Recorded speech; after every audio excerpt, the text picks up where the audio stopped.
মৰমৰ দশম শ্ৰেণীৰ ছাত্ৰ ছাত্ৰীসকল, আজি পুনৰ এটি নতুন ভিডিঅ' লৈ আহিছোঁ। তোমালোকে ভিডিঅ'টি চোৱা। 1 নম্বৰ প্ৰশ্ন চোৱা। পৰ্যাবৃত্ত তালিকাৰ পৰ্যায়বোৰত বাওঁফালৰ পৰা সোঁফাললৈ যাওঁতে ঘটা পৰিৱৰ্তনৰ প্ৰকৃতিৰ ওপৰত আগবঢ়োৱা তলৰ কোনটো উক্তি শুদ্ধ নহয়? ইয়াত 4টা উক্তি দিছে। উক্তিকেইটা চোৱা। এটো দিছে মৌলবোৰ কম ধাতৱধৰ্মী হৈ পৰে। বিটো যোজক ইলেক্ট্ৰনৰ সংখ্যা বাঢ়ে। চিটো পৰমাণুবোৰে সিহঁতৰ যোজক ইলেক্ট্ৰন অধিক সহজে হেৰুৱায়। ডিটো অক্সাইডবোৰ বেছি আম্লিক হৈ পৰে। ইয়াৰ শুদ্ধ অপশ্যনটো হ'ব চি, পৰমাণুবোৰে সিহঁতৰ যোজক ইলেক্ট্ৰন অধিক সহজে হেৰুৱায়। অ'কে, নেক্সট কুৱেশ্যন চোৱা। 2 নম্বৰ প্ৰশ্ন কি সুধিছে চোৱা। মৌল Xয়ে XCl2 সংকেতৰ ক্লৰাইড গঠন কৰে। ই উচ্চ গলনাংকযুক্ত এটা গোটা পদাৰ্থ। মৌল X তলত কোনটোৰ সৈতে একেটা বৰ্গতে থকাৰ সম্ভাৱনা বেছি? A, B, C, D 4টা দিছে। ইয়াৰ শুদ্ধ অপশ্যনটো হ'ব বিটো মেগনেছিয়াম। 3 নম্বৰ প্ৰশ্ন চোৱা। তলৰ কোনটো মৌলৰ ইলেক্ট্ৰন এৰি দিয়াৰ প্ৰৱণতা আটাইতকৈ কম? A, B, C, D 4টা দিছে। ইয়াৰ শুদ্ধ অপশ্যনটো হ'ব B, helium.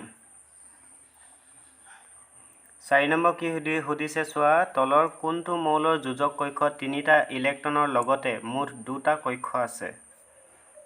A, B, C, D 4টা দিছে। শুদ্ধ অপশ্যন হ'ব এ, বৰণ। নেক্সট কুৱেশ্যন চোৱা। 5 নম্বৰ কি সুধিছে চোৱা। এটা ধাতু M পৰ্যাবৃত্ত তালিকাৰ প্ৰথম বৰ্গত আছে। ইয়াৰ অক্সাইডৰ ৰাসায়নিক সংকেত কি হ'ব? ইয়াৰ শুদ্ধ অপশ্যনটো হ'ব B, M2O।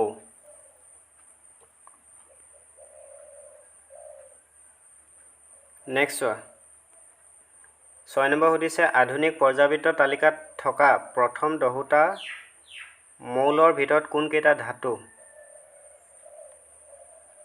A, B, C, D 4টা অপশ্যন দিছে।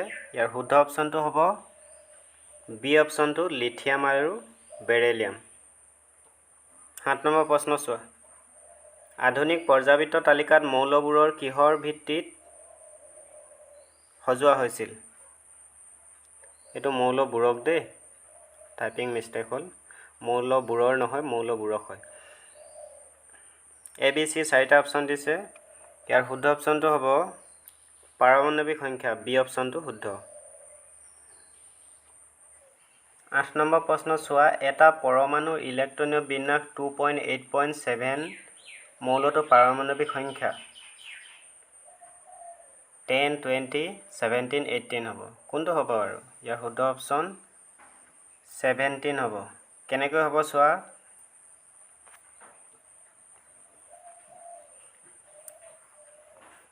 2 + 8 + 7 এইকেইটা প্লাছ কৰিলে কিমান হ'ব? 2 + 8 10, 10 + 7 17 হ'বনে? চি অপশ্যনটো শুদ্ধ হ'ব। অ'কে, এতিয়া 9 নম্বৰ প্ৰশ্ন চোৱা। কোনটো মৌল পৰ্যন্ত অষ্টক সূত্ৰৰ প্ৰযোজ্য হৈছিল?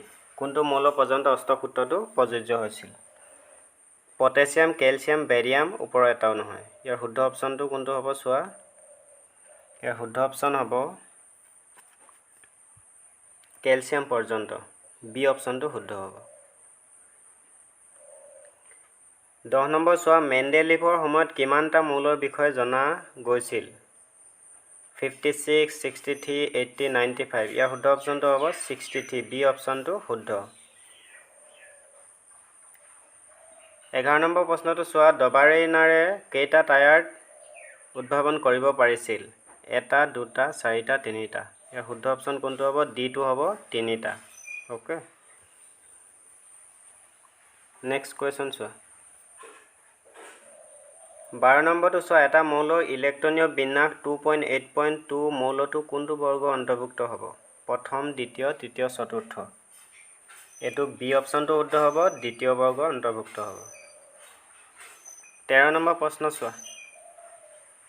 তলৰ কোনটো মৌলৰ দ্বিতীয় কক্ষত প্ৰথম কক্ষৰ দুগুণ ইলেক্ট্ৰন থাকে? A, B, C, D। ইয়াৰ শুদ্ধ অপশ্যনটো হ'ব কাৰ্বন, বি অপশ্যনটো শুদ্ধ হ'ব।